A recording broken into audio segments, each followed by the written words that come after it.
లో షుగర్ అనేది మనకి హై షుగర్ కంటే చాలా ప్రమాదం. హైపోగ్లైసీమియా అంటారు. ప్రతి షుగర్ పేషెంట్ కూడా ఏదో ఒక స్టేజ్ లో దీన్ని ఎక్స్పీరియన్స్ చేస్తుంటాము. So hypoglycaemia. సో ఎప్పుడు అంటారు లో షుగర్ అని అంటే బ్లడ్ గ్లూకోజ్ లెవెల్ 70 కంటే తక్కువ ఉంటే అలర్ట్ వాల్యూ, మన బాడీ అలర్ట్ సిగ్నల్ లాగా అనుకోండి. సివియర్ హైపోగ్లైసీమియా ఎక్కువ అంటే 54 కంటే తగ్గడం. ఆర్ ఏ లెవెల్ అయినా, ఎంత బ్లడ్ గ్లూకోజ్ అయినా మీకు లో షుగర్ అయిపోయి అన్కాన్షియస్ అయిపోయారు, లేదా ఇంకొక పర్సన్ హెల్ప్ కావాలి మనకి, సో దాన్ని కూడా సివియర్ హైపోగ్లైసీమియా అంటాం. సో ఈ హైపోగ్లైసీమియా నాకు లో షుగర్ ఉంది అని ఎలా తెలుస్తుంది మన షుగర్ వాళ్ళకి అనేది చాలా కామన్ గా అడుగుతూ ఉంటారు. సో మెయిన్ ఇంపార్టెంట్ సింటమ్స్ ఏంటంటే లో షుగర్కి వెళ్ళినప్పుడు ఆ, విపరీతమైన తపనగా, ఆకలిగా అనిపించడము, చెమటలు పట్టడము, గుండె దడగా అనిపించడము, యాంగ్షియస్ గా, నర్వస్ గా ఫీల్ అవుతారు. ఆర్ కన్ఫ్యూజ్, మైండ్ కన్ఫ్యూజ్ గా, మెమరీ తగ్గిపోవడము, కంటి చూపు మారడం, మస్కల్ గా అనిపించడం, బ్లర్డ్ విజన్ అంటాము. సో హెడ్ రావడము. సో ఒక్కొక్కరికి ఒక్కొక్కలాగా, అందరికి అన్ని సింటమ్స్ ఉండకపోవచ్చు.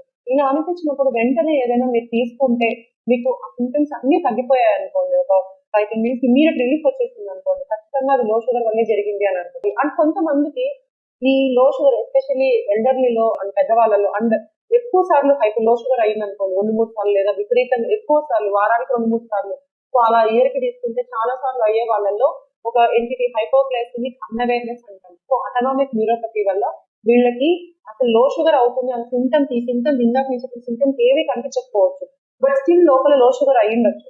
సో అలాంటి వాళ్ళకి మనం కనుక్కోలేదు అనుకోండి, ఏమవుతుంది, లో షుగర్ గురించి ఎందుకు భయపడాలి. సో మనకి ఏమవుతుంది, ఎక్కువసేపు అయితే ఫిక్స్ రావచ్చు, బ్రెయిన్ బ్లడ్ గ్లూకోజ్ అందుకు కోమాలో కూడా వెళ్ళే ఛాన్స్ ఉంది. ఆ హార్ట్ కి సడన్ గా రిథమ్ డిస్టర్బెన్సెస్ రావచ్చు, సడన్ డెత్ కూడా జరగవచ్చు. సో అంత సీరియస్ ప్రాబ్లం లో షుగర్ అనేది నెగ్లెక్ట్ చేయొద్దండి. సో ఇమీడియట్ గా ఏం చేయాలి, ఒక పేషెంట్ లో షుగర్ అయింది, సో ఏం చేయాలి, 15-20 grams ఆఫ్ కార్బోహైడ్రేట్ తీసుకోవాలి. ఇమీడియట్ సింపుల్ కార్బోహైడ్రేట్ అంటే త్వరగా డైజెస్ట్ అయిపోయి గ్లూకోజ్ లెవెల్ త్వరగా పెరగాలి. లైక్ మీకు ఇందాక చెప్పండి, షుగర్ కానీ, ఫ్రూట్ జ్యూస్ కానీ, హనీ కానీ, బెల్లం కానీ, సింపుల్ త్వరగా మనకు పెరిగిపోవాలి. 2 స్పూన్ల చక్కెర కానీ, గ్లూకోజ్ 4 స్పూన్స్ కానీ ఏదైనా తీసుకోండి. ఆ గ్లూకో ట్యాబ్స్ అని ఉన్నాయి, టాబ్లెట్స్ ఉన్నాయి, 4 గ్లూకో టాబ్లెట్స్, చూయబుల్ టాబ్లెట్స్ ఉన్నాయి, అవి వెంటనే వేసుకోవాలి. సో ఇవి కూల్ డ్రింక్ కానీ, ఇవి వెంటనే షుగర్ ని పెంచుతుంది. Rather than chocolate, ice cream కంటే కూడా. ఎందుకంటే వాటిల్లో ఫ్యాట్ కంటెంట్ ఎక్కువ ఉంటుంది. ఫ్యాట్ ఏం చేస్తుంది, మనకి ఈ గ్లూకోజ్ ని అబ్జార్ప్షన్ ని తగ్గించేస్తుంది. సో ఇమీడియట్ ఎఫెక్ట్ రాకపోవచ్చు. సో చాలా మంది చాక్లెట్ చాలా బెటర్ అనుకుంటారు, కాదు. సో ఇది ఒక 15 minutes తర్వాత మళ్ళీ రీచెక్ చేసుకోవాలి, షుగర్ పెరిగిందా లేదా, కనీసం 70 పైన ఉండిందా, 80-90 అయిందా, లేదా ఇంకా స్టిల్ లో ఉందా.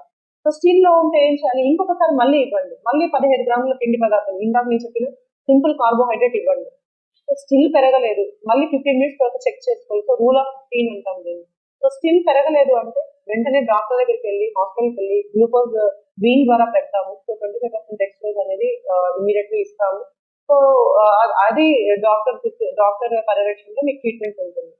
అండ్ ఇంకొక ఇంపార్టెంట్ థింగ్, పేషెంట్ కి స్పృహ లేదు, పడిపోయారు, లో షుగర్ ఉంది, అన్కాన్షియస్, స్పృహ లేని వాళ్ళకి దయచేసి బలవంతంగా ఎప్పుడూ కూడా ఇదరే కాదు ఏది కూడా బలవంతంగా నోటి ద్వారా స్థాపించడానికి కానీ తినిపించడానికి ట్రై చేయొద్దండి.